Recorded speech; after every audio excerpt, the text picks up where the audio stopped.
କେଜାଣି ଏ କେଉଁ ଜାଗା। ଘର ଥିଲା ନା ଘର ଭଳି ଦିଶୁଥିବା ଗୋଟେ ମାୟାବୀ। ସବୁଆଡ଼େ କବାଟ ହିଁ କବାଟ। ସେପଟୁ ଜଣେ ମହିଳାର କାନ୍ଦିବାର ଶବ୍ଦ ଆସିଲା। ସେ ଡରରେ ଏ ରୁମ୍ରୁ ସେ ରୁମ୍ ହୋଇ ସେ ଶବ୍ଦକୁ ପିଛା କରି ଦୌଡ଼ୁଥାଏ। ତାପରେ ସେ ଗୋଟିଏ ଅନ୍ଧାର ସୁନସାନ ରୁମ୍ରେ ଏକ ମହିଳାକୁ ବସି କାନ୍ଦୁଥିବାର ଦେଖିବାକୁ ପାଏ। ମହେଶ ତା ପାଖକୁ ଯିବାକୁ ଚାହୁଁଥାଏ, ହେଲେ ତାର କାନ୍ଦିବାର ଶବ୍ଦ ଆହୁରି ବଢ଼ିବାକୁ ଲାଗୁଥାଏ। ଯେତେବେଳେ ସେ ମହିଳାକୁ ଛୁଇଁବାକୁ ହାତ ବଢ଼ାଏ, ହଠାତ୍ ତାର ନିଦ ଭାଙ୍ଗିଯାଏ। ମହେଶ ଡରି ଡରି ତା ବେଡ଼ ଉପରେ ବସିଥାଏ। ତାପରେ ତା ରୁମ୍ମେଟ୍ ହରି ସେଠାକୁ ଆସିଯାଏ। ଆରେ ମହେଶ, ତୁ ଆଜି ବି କ'ଣ ସେଇ ସ୍ୱପ୍ନ ଦେଖିଲୁ? ହଁ ରେ, ଆଜି ହିଁ ମୁଁ ଆଉ ଥରେ ସେଇ ସ୍ୱପ୍ନ ଦେଖିଲି। ମୋତେ ଆଗରୁ ଲାଗୁଥିଲା କି ସ୍ୱପ୍ନ ଗୋଟେ ବାସ୍ତବିକତାର କିଛି ସମ୍ପର୍କ ନାହିଁ। ଯାହା କିଛି ଆମ କନସିୟସ୍ ମାଇଣ୍ଡରେ ହେଉଛି ତାହା ଆମକୁ ସ୍ୱପ୍ନରେ ଦେଖାଯାଏ। କିନ୍ତୁ ଏତେ ବର୍ଷରୁ ସବୁବେଳେ ଏକା ଭଳି ସ୍ୱପ୍ନ ଦେଖାଯିବା ଗୋଟେ ହଇରାଣର କଥା। ମୁଁ ସେ ଜାଗା ଆଗରୁ କେବେ ଦେଖିନି। ସ୍ୱପ୍ନରେ ମୋତେ ସବୁବେଳେ ସେ ଜାଗା ଦେଖାଯାଏ। ଆରେ ମୋତେ ଯେମିତି ଲାଗୁଛି କି ଏ ସ୍ୱପ୍ନ ମୋତେ କିଛି କହିବାକୁ ଚାହୁଁଛି, ହେଲେ ମୁଁ ତାହା ବୁଝିପାରୁନି। ମହେଶର କଥା ଶୁଣି ହରି ତାକୁ ବୁଝାଇବାକୁ ଚେଷ୍ଟା କରେ। ତୁ ବହୁତ ଭାବୁଛୁ ମହେଶ।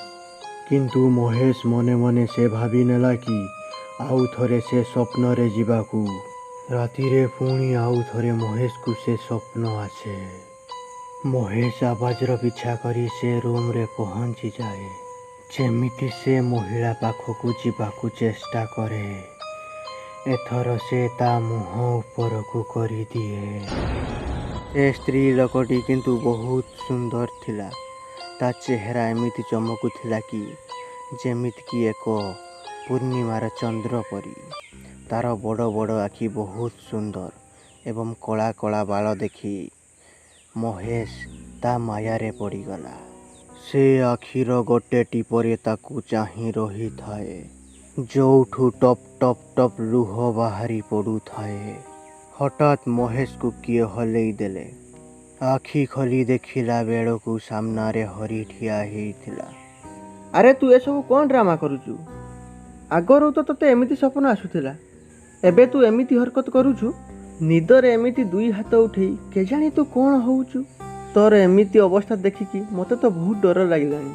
ସେଥିପାଇଁ ମୁଁ ତୋତେ ଠେଲିକି ଉଠେଇ ଦେଲି। ପିଜିରେ ଯଦି ସେମ୍ କଲେଜରେ ସିଟ୍ ମିଳିଗଲା ନା ତ ତୋ ସହ କେବେ ରୁମ୍ ସେୟାର କରିବିନି। ହରିର କଥା ଶୁଣି ମହେଶ ଆହୁରି ଗଭୀର ଚିନ୍ତାରେ ପଡ଼ିଗଲା।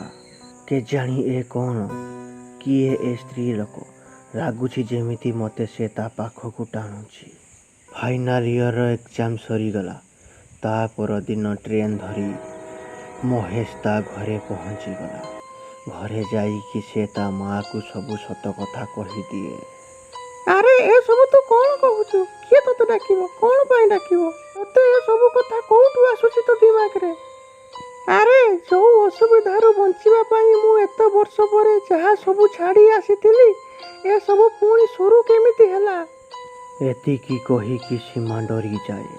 ତା ହାତ ଥରିବାକୁ ଲାଗେ ଏବଂ ଗୋଡ଼ ବି ଥରିବାକୁ ଲାଗେ। ଡରିକି ସେ ପାଖରେ ଥିବା ଚେୟାରରେ ବସି ପଡ଼େ। ମୁଁ ତୁମକୁ ଆଇଆଇଟିରେ ପଢ଼ିବା ପାଇଁ ଏଥିପାଇଁ ଛାଡ଼ି ନଥିଲି କି ତୁ ଆସିକି ମୋତେ ଏମିତି କହିବୁ ବୋଲି। ମା, କିଛି ତ ଅଛି ଯାହା ତୁମେ ମୋତେ ଲୁଚଉଛ। ଲାଗୁଛି ମୋର ପ୍ରଶ୍ନର ଉତ୍ତର ତମ ପାଖରେ ଅଛି। କୁହ ନା ମା, କ'ଣ ସବୁ ଘଟିଥିଲା? ଆରେ ମା, ମୁଁ ଆଉ ଛୁଆ ହେଇକି ନାହିଁ। You can share everything with me. ମୁଁ ଜାଣିଛି you are not a daddy more, ସେଥିପାଇଁ ତ ତୋ ସହ ଏମିତି ହେଉଛି। ବହୁତ ଲମ୍ବା କାହାଣୀ ପୁଅ। ଏହା ତୁମ ଜେଜେବାପାଙ୍କଠୁ ଆରମ୍ଭ। ସେ ବହୁତ ଇଜ୍ଜତଦାର ଲୋକ ଥିଲେ। ତାଙ୍କର ବଡ଼ ରାଜବଙ୍ଗଳା ଦେଖି ଗାଁରେ ସବୁ ଲୋକ ଈର୍ଷା କରୁଥିଲେ। ଟଙ୍କା ପଇସାରେ ଘରେ କିଛି ଅଭାବ ନଥିଲା। କେଜାଣି କ'ଣ ହେଲା, ତାଙ୍କର ହଠାତ୍ ବେପାର ବନ୍ଦ ହୋଇଗଲା। ବିଲରେ ସବୁ ଫସଲ ବର୍ବାଦ ହୋଇଗଲା, ଆଉ ସେ କରଜରେ ପଡ଼ିଗଲେ। କୁହନ୍ତି ନାହିଁ କି ବିନାଶ କାଳେ ବିପରୀତ ବୁଦ୍ଧି। ଏହା ସମୟରେ ତାଙ୍କର ଜଣେ ତାନ୍ତ୍ରିକ ସହ ଦେଖା ହେଲା। ତାଙ୍କ ଯେତେ ସବୁ ଧନ ସମ୍ପତ୍ତି ବେପାର ପୁଣି ଜଲ୍ଦି ପାଇବାକୁ ସେ ଚାହୁଁଥିଲେ। ସେ ତାନ୍ତ୍ରିକ ତମ ଜେଜେବାପାଙ୍କୁ ତାନ୍ତ୍ରିକର ଯେତେ ସବୁ ମନ୍ତ୍ର ଶିଖାଇଲେ। ଧୀରେ ଧୀରେ ତମ ଜେଜେବାପା ତାନ୍ତ୍ରିକର ଯାଦୁଟନା ସବୁ ସିଦ୍ଧି ପ୍ରାପ୍ତ କରିଲେ। ଗୋଟେ ଦିନ ତାନ୍ତ୍ରିକ ବାବା ତମ ଜେଜେବାପାଙ୍କୁ ପଚାରିଲେ, ଡାହାଣୀ ବିଷୟରେ ତମେ କ'ଣ ଜାଣିଛ? ଡାହାଣୀ ଗୋଟେ କାଳ୍ପନିକ ଚରିତ୍ର। ମୋ ହିସାବରେ ଡାହାଣୀ ମାହାଣୀ ସବୁ ଅନ୍ଧବିଶ୍ୱାସ। ଜେଜେଙ୍କ କଥା ଶୁଣି ତାନ୍ତ୍ରିକ ହସିଲେ। ହା ହା ହା ହା ହା ହା ହା। ଅମାବାସ୍ୟା ରାତିରେ 12 ବାଜିଲା ପରେ ଶ୍ମଶାନ ଭୂମିକୁ ଲାଗି ଏକ ନିମ ଗଛ ମୂଳେ ଏକ ଡାହାଣୀ ତପସ୍ୟା କରିବା ପାଇଁ ଆସିବ। ଯଦି ବିଶ୍ୱାସ ନାହିଁ ତାହେଲେ ଯାଇ ଦେଖିଦେବ। କିନ୍ତୁ ଗୋଟେ କଥାକୁ ଧ୍ୟାନ ରଖିବ, ଡାହାଣୀର ଶକ୍ତି ବହୁତ ଅଧିକ ହୋଇଥାଏ। ଯଦି ତମେ ତାକୁ ବଶ କରିଦେବ ତାହେଲେ ସେ ତମକୁ ରାଜା କରିଦେବ। କିନ୍ତୁ ସେ ବହୁତ ଖତରନାକ। ଡାହାଣୀର ଶକ୍ତି ଏମିତି ହୋଇଥାଏ, ସେମାନେ ଚାହିଁଲେ ଗୋଟେ ବଞ୍ଚିଲା ଗଛକୁ ଶୁଖେଇ ଦେବେ। ସେଥିପାଇଁ ଧ୍ୟାନ ରଖିବୁ, ତୁମେ ତା ସାମ୍ନାକୁ ଯେମିତି ନ ଆସ। ମୋ ଆଶୀର୍ବାଦ ତମ ସାଥିରେ ଅଛି।